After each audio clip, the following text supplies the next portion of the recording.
BSc honours chemistry physics and mathematics plus instrumentation, चारों के लिए ये common entrance examination question paper है 2016 का जामिया का।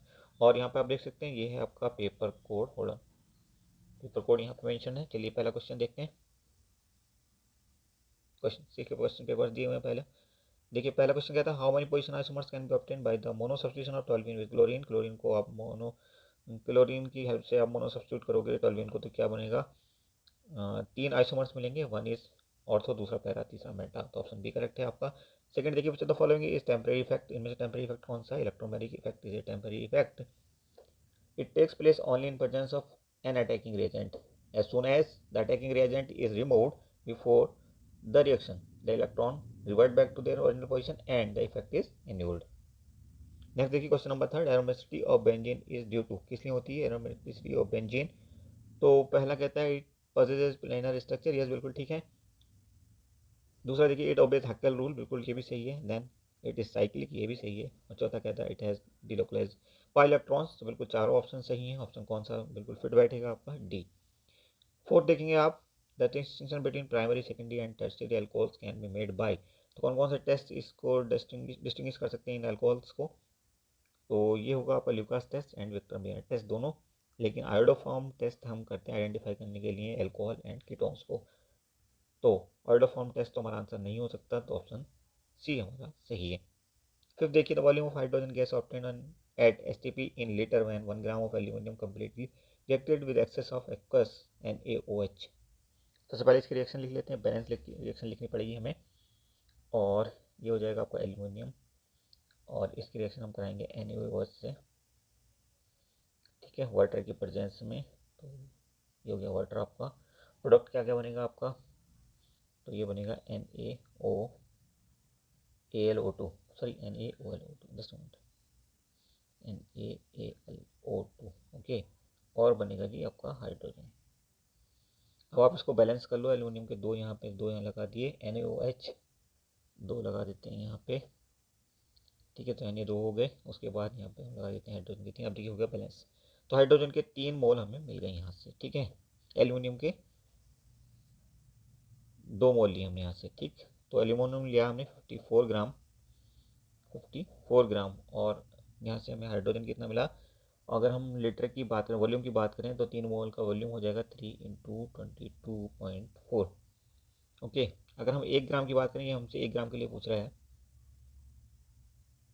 ठीक। तो कितना हाइड्रोजन मिलेगा, 54 से इसको हम डिवाइड कर देते हैं, तो ये हमें मिल जाएगा 22.4 इंटू 3/54। इसको सॉल्व करेंगे तो 1.24 लीटर आ जाएगा। Option A is correct. 6 number देखिए, which is not standard state of element. तो आप सीधे ऐसे तो पहचान नहीं सकते इसको, स्टैंडर्ड स्टेट ऑफ एलिमेंट यहाँ पे आपका होगा वाइट फॉस्फोरस। और वैसे हम जानते हैं कि स्टैंडर्ड स्टेट ऑफ एलिमेंट में एलिमेंट की स्टैंडर्ड एंथैल्पी ऑफ फॉर्मेशन क्या होती है, 0 होती है, यानी कि डेल्टा एच फॉर्मेशन इज 0। 7 देखें, which of the following is not an ore of aluminium. तो एल्यूमिनियम की ओर बाकी सब तो हैं, लेकिन एक नहीं, कौन सी, सिडराइट। और सिडराइट किसकी ओर होती है जी, सिडराइट ओर होती है आपकी आयरन की, ठीक है। नेक्स्ट आप देखेंगे क्वेश्चन नंबर 8 क्या कहता है, ratio of radius hydrogen atom of its second excited state to its ground state is. तो देखिए फॉर्मूला हमारे पास क्या होता है, radius is equal to A0 into n की पावर 2, ओके, अपॉन z। यहाँ पे आप ग्राउंड स्टेट के लिए लिखेंगे 1, पहली एक्साइटेड स्टेट के लिए लिखेंगे 2, और सेकंड एक्साइटेड स्टेट के लिए लिखेंगे 3। तो ये तो हो गई आर ग्राउंड स्टेट के लिए। अगर हम R2 लेंगे, R1 R2, तो R2 के लिए A0 के साथ n की वैल्यू क्या रखी जाएगी, 3। तो 3 का हो जाएगा ये स्क्वायर अपॉन z। दोनों का रेशियो निकालोगे R2/R करके, तो ये हो जाएगा 9:1। 9 देखिए, for the same speed which of the following gaseous molecule will have large wave associated with it. अब आप यहाँ पे देखेंगे फॉर्मूला होता है आपका lambda is equal to H/mv। V है कांस्टेंट यानी कि सेम है, और एच भी है कांस्टेंट। तो इसका मतलब ये है कि lambda is directly proportional to 1/m। अब m की वैल्यू जितनी कम होगी लैम्डा की वैल्यू उतनी ज़्यादा होगी, ठीक है। लार्जर वेव एसोसिएटेड की बात हो रही है, तो लैम्डा की वैल्यू सबसे ज़्यादा किसके लिए होगी? हाइड्रोजन के लिए होगी। तो option A is correct. Question number 10 देखिए, विच फॉर्म्स कॉम्प्लेक्स कंपाउंड। तो ए बी ये तो नहीं करते, चलिए सी और डी देखते हैं। ये रहे सी और डी, तो एडिशन ऑफ कॉपर सल्फेट भी नहीं करेगा और addition of potassium aluminium hot water करेगा। तो ऑप्शन डी आपका करेक्ट हो जाएगा। नेक्स्ट आप देखेंगे question number 11, the vapour density of mixture of NO2 and N2O4 is 40, the mass percentage of NO2 in 100 gram of mixture is. अब अगर हम यहाँ पे ये मान लें कि ए ग्राम ऑफ NO2 प्रेजेंट है 100 ग्राम मिक्सचर में, ठीक है, तो ए अपॉन 46 यानी इसका molecular weight plus 100 minus a upon 92 is equal to 100 upon 80। इसको आप सॉल्व करोगे तो यहाँ से आपकी ए की वैल्यू मिल जाएगी 15, यानी कि ए है 15 ग्राम। अब इसको बदलना है मास परसेंट में, तो मास परसेंट बदलने के लिए 15 अपॉन 100 इंटू 100, तो 100 से 100 कैंसिल, ये आ जाएगा 15। Option B is correct. Next देखिए question number 12, the hybridisation of aluminium in Al2Cl6 is. तो हाइब्रिडाइजेशन ऑफ एल्यूमिनियम यहाँ पे है sp3। ऑप्शन सी आपका करेक्ट है। इसके अलावा ये मॉलिक्यूल कैसा होगा? टेट्राहेड्रल तो होगा ही होगा, नॉन प्लेनर होगा और नॉन पोलर भी होगा। नेक्स्ट आप देखेंगे 13 number, peroxide effect is observed for which of the following when added to propene. तो इसके लिए ऑब्जर्व होगा, ये होगा HBr के लिए। ऑप्शन बी आपका करेक्ट है। अगर पेरोक्साइड प्रेजेंट नहीं होता तो एडिशन किसके हिसाब से होता है? मार्कोनी-काओ रूल के हिसाब से होता है, लेकिन पेरोक्साइड की प्रेजेंस में उल्टा हो जाता है। ओके, नेक्स्ट देखिए question number 14, false statement about diamond is. तो it is an allotrope of carbon, भी ठीक है, इट हैज टेट्राहेड्रल शेप, भी ठीक है, it has highest thermal conductivity, highest thermal conductivity. D देखिए, it is hardest substance, hardest तो है, इसमें कुछ शक नहीं। सी का लग रहा है इसका चांस, सी ही इसका आंसर है। जस्ट 14 का। और अब देखिए 15 नंबर कहता है maximum covalence of nitrogen is present is. कितना होता है कोवेलेंस मैक्सिमम नाइट्रोजन का? तो ये होगा 4, चूंकि ये 4 से ज़्यादा बॉन्ड नहीं बना सकता, क्योंकि इसके पास 4 ही ऑर्बिटल होती हैं। 16 देखिए, in predictable anomalous behaviour of element is generally observe in. किस में होता है ये, कौन सा पीरियड होता है? तो ये होता है आपका सेकेंड पीरियड। ऑप्शन बी आपका राइट है। अब आप देखेंगे 17 number, pairs of elements having lowest ionisation energy and highest electron affinity. तो हाईएस्ट इलेक्ट्रॉन एफिनिटी तो होती है आपकी क्लोरीन की, ठीक है, क्लोरीन यहाँ नहीं है, यहाँ नहीं है। और लोवेस्ट जो आयोनाइजेशन एनर्जी होती है वो होती है सीजियम की। और हाईएस्ट की अगर हम बात करें तो आयोनाइजेशन एनर्जी होती है हीलियम की। और अगर हम बात करें इलेक्ट्रॉन एफिनिटी की तो ये होती है किसकी? ये होती है आपकी Hg की, ठीक है, सॉरी, लोवेस्ट इलेक्ट्रॉन एफिनिटी जो है Hg की होती है और हाईएस्ट तो आपको पता है क्लोरीन की होती है। 18 नंबर देखिए, which of the following orbital has highest angular momentum. ये बड़ा अच्छा सवाल है।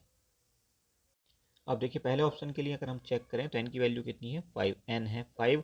तो एल की वैल्यू क्या क्या हो सकती है? 0 1 ऐसे करके, 0 1 2 3 ऐसे करके ये ऑर्बिटल्स दिखाएंगे, मतलब एस दिखाएगा आपका 0 को, और यहाँ पे बात हो रही है डी की, तो डी दिखाएगा 3 को। ओके, अब अगर हम यहाँ से निकालना चाहें एंगुलर मोमेंटम, तो इसके लिए फॉर्मूला क्या होता है? फॉर्मूला होता है आपका h upon 2 pi into L plus 1। Okay, तो यहाँ पे एल की वैल्यू कितनी है? 3। तो इससे हमें क्या वैल्यू मिल जाएगी? इससे हमें मिल जाएगी 3 2 6। ये हमें मिल जाएगा h upon 2 pi into root 6। ऐसे आप चेक करोगे 4f के लिए, तो ये हो जाएगी मैक्सिमम, क्योंकि यहाँ पे रूट में आ जाएगा 12, बाकी सबके लिए इससे कम रहेगी, आप चेक कर लेना। एस के लिए रखेंगे हम 0 और पी के लिए रखेंगे 1, एस और डी के लिए रखेंगे 2, और उसके बाद बचता है क्या? एफ के लिए रखेंगे 3। ऐसे करके आप रख सकते हो। तो 4C, सॉरी 4, यहाँ पे सी आपका आंसर होगा 4F।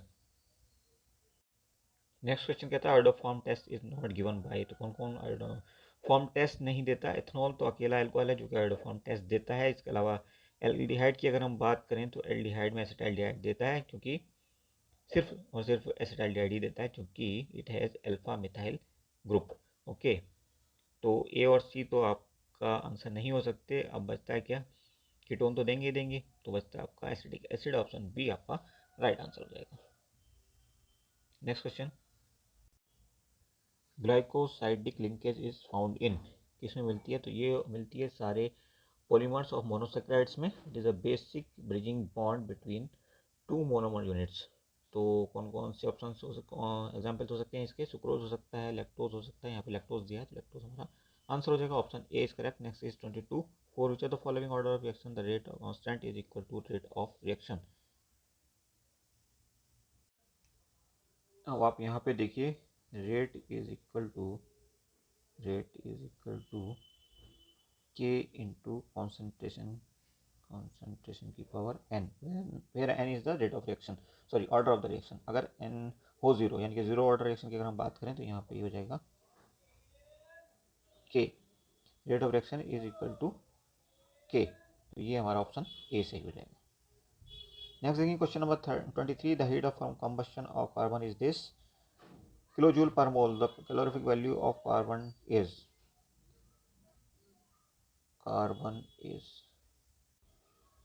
यहाँ पे हमने सबसे पहले क्या करना होगा, नंबर ऑफ मोल्स निकालने पड़ेंगे कार्बन के, और चूंकि कैलोरीफिक वैल्यू की हम बात करते हैं तो ये किलोजूल पर केजी होता है, तो केजी मतलब 1000 ग्राम में कार्बन के कितने मोल होंगे, कार्बन का एटॉमिक वेट होता है 12, 12 से आप डिवाइड कर दोगे, ठीक है, तो 1000 अपॉन 12 इतने मोल होंगे, जबकि एक मोल में है इतनी एनर्जी इतनी हीट, तो इतने मोल में होगी इतनी कितनी, इसको मल्टीप्लाई कर दो आप 393, सॉरी जस्ट 393.5, इसको आप सिंप्लीफाई करोगे तो ऑप्शन सी आपका आंसर बन जाएगा। नेक्स्ट देखिए 24, how much electricity in faraday is passed to obtain 1 mole of aluminium from 1 mole of Al2O3 during electrolysis.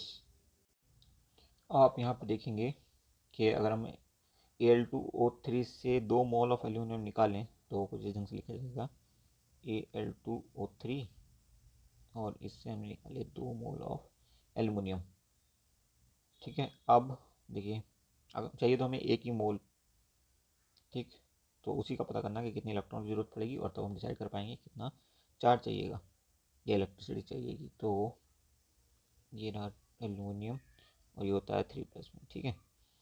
अगर हम इसको 6 इलेक्ट्रॉन दे दें तो हमें इससे मिल जाएगा क्या, 2 मोल ऑफ एल्यूमिनियम। तो कितने इलेक्ट्रॉन मिला 2 मोल ऑफ एल्यूमिनियम, 6 इलेक्ट्रॉन से, इसका मतलब एक मोल अगर चाहिए तो हमें चाहिए कितने इलेक्ट्रॉन, 3 इलेक्ट्रॉन, का मतलब 3 फैराडे हमारा आंसर होगा, ऑप्शन बी हमारा आंसर हो जाएगा, ऑप्शन बी। ओके, आगे बढ़ते हैं क्वेश्चन नंबर 25 पे, which are the following is not a state of function, is not a state function. तो स्टेट फंक्शन देखिए कौन कौन से नहीं होते, हीट और वर्क जो है स्टेट फंक्शन नहीं होते, बाकी प्रेशर वॉल्यूम और टेम्परेचर जो है वो स्टेट फंक्शन होते हैं। हीट और वर्क क्या होते हैं, ये पाथ फंक्शन होते हैं, ऑप्शन डी आपका राइट आंसर हो जाएगा।